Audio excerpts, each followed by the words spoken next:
రఘుపతి గారు మనతో ఉన్నారు. నమస్తే సార్, బాగున్నారా? అవునండి. ఓకే సార్, యాజ్ సర్పంచ్ గా విన్ అయినందుకు మా ఛానల్ తరపున congratulation sir. Okay, thank you. అట్లే మా తరపున కూడా ఇంటర్నేషనల్ న్యూస్ ఛానల్కి thanks. Okay sir, as sarpanch గా మీ గ్రామాన్ని ఎలా డెవలప్ చేయాలనుకుంటున్నారు? యాజ్ మాజీ ఉప సర్పంచ్ గా మీ గ్రామానికి మీరు ఎలాంటి డెవలప్మెంట్స్ చేస్తుంటారు?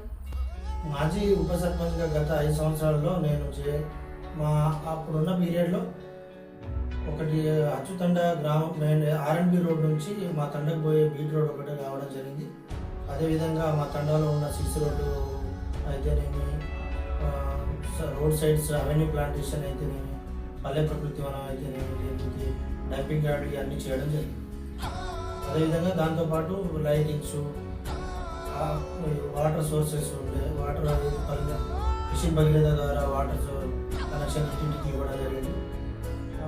రోడ్ సైడ్ లైటింగ్ అన్ని విధంగా చేయడం అయితే జరిగింది. ఒకసారి ప్రజెంట్ మీ గ్రామంలో ఎలాంటి సమస్యలు ఉన్నాయి? ప్రజెంట్ ఇప్పుడు మా ఉన్న గ్రామంలో సమస్యలు అంటే కొన్ని కావాల్సిన సీసీ రోడ్లు ఒకటి పెండింగ్లో ఉన్నాయి. అదేవిధంగా మాకు నూతన గ్రామ పంచాయతీ భవనం లేదు, అదొకటి. ఇంకోటి మినీ అంగన్వాడీ సెంటర్ ఒకటి కట్టాల్సింది. ఇంకా కొన్ని చిన్న చిన్న సమస్యలు అది ఉండడం ఉన్నాయి. ఒకసారి మీకు ఓటు వేసి గెలిపించిన మీ తండా ప్రజలకు మీరు ఏం చెప్పాలనుకుంటున్నారు? నాపై నమ్మకంతో నన్ను అత్యధిక మెజార్టీతో గెలిపించిన నా తండ ప్రజలకి ప్రత్యేకంగా ధన్యవాదాలు తెలియజేసుకుంటున్నాను. అదేవిధంగా నాపై నమ్మకంతో నన్ను గెలిపించినందుకు నేను వాళ్లకు సర్వదా రుణపడి ఉండి వాళ్ళ సమస్యల పట్ల నేను ప్రతి క్షణం తోడుండి వాళ్ళ సమస్యలను తీర్చే రకంగా నేను ముందడుగు వేస్తా. అదేవిధంగా నా తండా ప్రజలకు ఏ ఆపద వచ్చినా ఏ రకంగా నా ద్వారా అందాల్సిన సాయంగా ఉన్నా కూడా నేను తప్పకుండా చేస్తా అని చెప్పేసి నా తండ్రి ప్రజలకు మనవి చేస్తాను. ఒకసారి మీ పాలకవర్గం మీతో ఎలా ఉంటుంది? మా పాలకవర్గం అయితే నాకు ఆపోజిషన్ క్యాండిడేట్లు అయినా మా పాలకవర్గం అయినా అందరూ నాతో సొంతంగానే ఉంటారు. ఆ రకంగా ఆ విషయంలో అయితే ఎలాంటి తేడా లేదు. నాకు అందరూ అన్ని పార్టీల సపోర్ట్స్ ఉన్నాయి. ఒకసారి మీ రాజకీయ అనుభవం ఏంటి?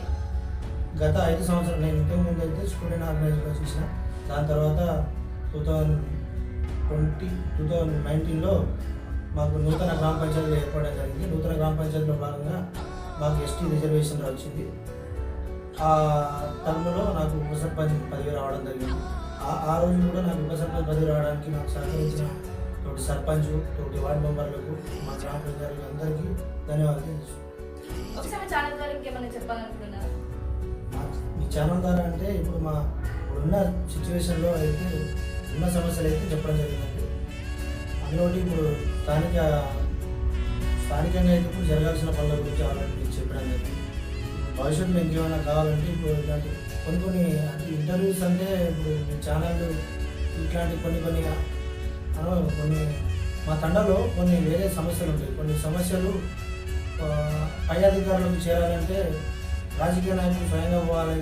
ఎందుకంటే ఇంటర్వ్యూల ద్వారా కూడా కొన్ని పనులు జరుగుతాయి. కాబట్టి ఇట్లాంటి ఛానల్స్ ఉంటేనే కొన్ని విషయాలు సాల్వ్ అవుతాయి అనేది మీ ఛానల్కి చెప్పాలి.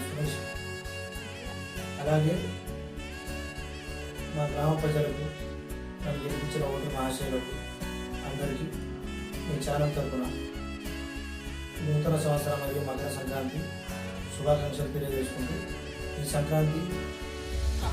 సంక్రాంతికి మీరు ఆయురారోగ్యాలతో శుభ సంతోషాలతో ఎల్లప్పుడూ ఉండాలని చెప్పేసి కోరుకుంటున్నాను.